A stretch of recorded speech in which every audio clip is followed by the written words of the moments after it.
So we endeavor to cover all fronts on the program for you this morning. Let's take you to the sports now.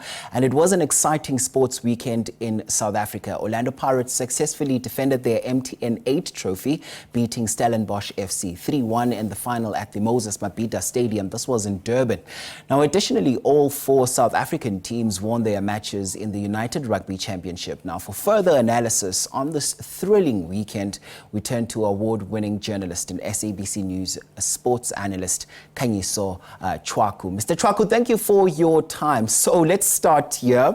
Orlando Pirates started with Mabasa and Mofokeng on the bench, and they came in and scored. So what does it say about the Pirates squad depth, particularly when we look at this season? Good morning, and thank you for having me. Look, at Pirates have got a bomb squad. They've got a bomb squad. The fact that, again, in the cup final, they were able to actually rely on the bench. If you look back at the Nedbank Cup final, it was Pirates' bench that actually helped them beat Mamelodi Sundowns. And I think in this game, the bench again made a huge difference. Pirates, when you look at the balance of the equation, they were the better side, but unfortunately, that final will forever be remembered for that Mabasa goal, because at the end of the day, Abongile Tom should have actually stopped play and correctly award the free kick, yes, because there was a foul that was committed. Unfortunately now, it's going to be that goal, Mabasa's goal is going to be a topic of huge debate, because according to Law 13 of the IFAB rules, the free kick had to be taken at the correct spot. The ball had to be stationary. Pirates took that free kick at least a good 5 meters away from where it was taken. It caught the Stellenbosch defense on the hop, and they scored. So Pirates were the better side, but unfortunately, the final, despite Pirates' now qualified excellence as a cup team, it becomes unfortunate that yesterday's final will be remembered for that refereeing mistake from Abongile Tom. As a FIFA-accredited referee, it's unfortunate that for all the qualities that he brings as a match official, he's going to be remembered for that particular mistake. And just how did Pirates adjust their game plan to win against Stellenbosch? Because so much has been said about this.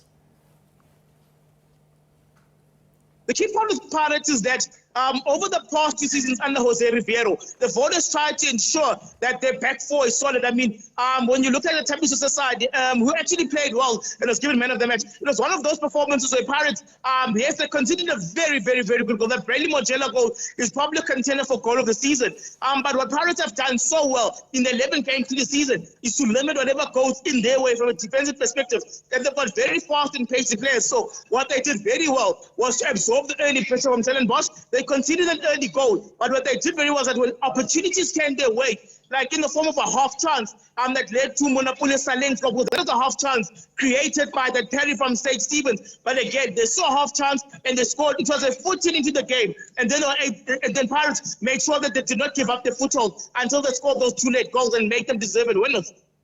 So, Khanyiso, what does winning the MTN8 for the 3rd time mean for Pirates' ambitions and fan expectations?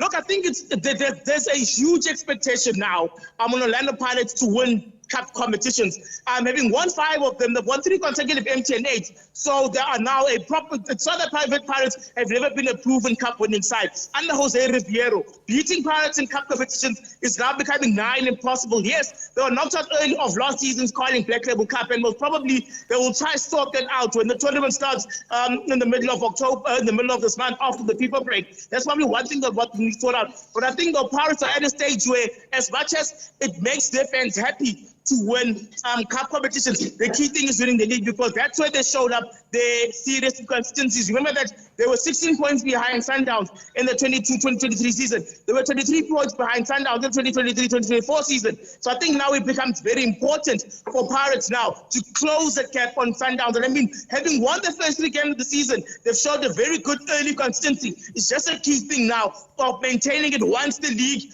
falls into a pattern of matches week in, week out.